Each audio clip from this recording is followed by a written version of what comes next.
Anyway, let's move on, shall we? Because I'll tell you something that really annoyed me this weekend. It might have annoyed you too if you saw it. The Lionesses, of course, good on you.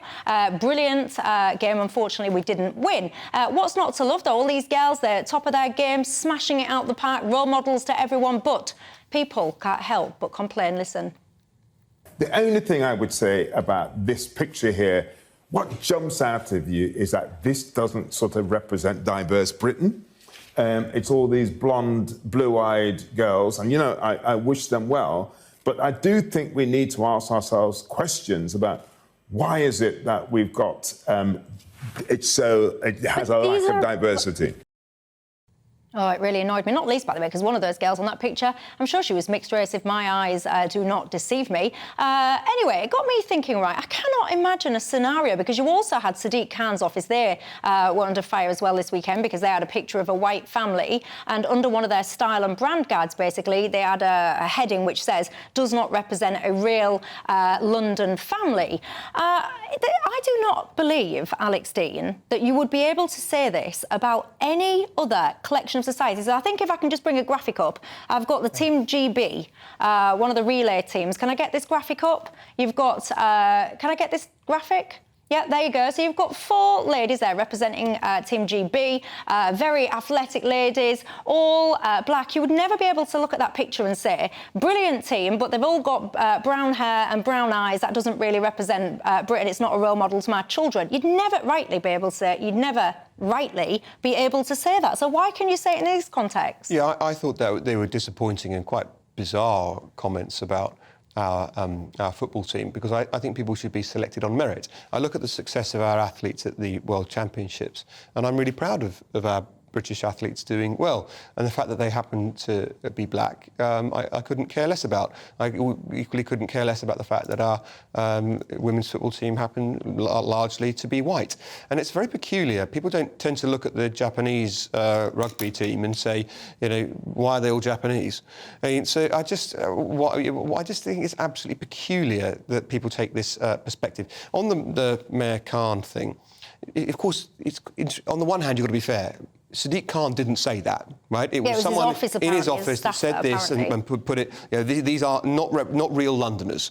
But of course, on the other hand, after 2 terms, he's been in for some time. He has built a system in which that is that's the value, or that's the approach for which you are rewarded in your job. Peter? Well, I was in the 1960s, and I was on the left in the 1960s, and the best thing about the left in the 1960s was its absolute opposition to racial discrimination, or what we in those days called racialism. I was taking part in demonstrations and pickets against it and instances of it in 1968. And what we believed very strongly was what Martin Luther King had said, was that somebody should be judged not by the colour of his skin, but by the content of his character. And I've believed that ever since, and I thought it was a very sensible approach, that we should not care. And every time anybody raises how many white people this, how many black people this, I say, honestly, can we please stop referring even to the colour of people's skin? We know that it's not important. It's not what's important about them. What's important about is the content of their characters.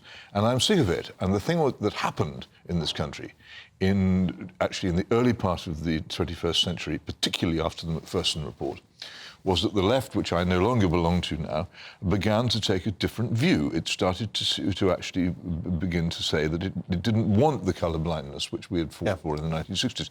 Specifically, in the Macpherson report on the Stephen Lawrence murder, specifically it calls for the end of colourblind policing. Now, I think, actually, myself, colourblind policing would be a very good thing. And colourblind everything else, too. I don't want people being, in any way, I don't want quotas of any kind. That's right. The whole business of bothering about the colour of people's skin is over and should be finished. It's from the childhood of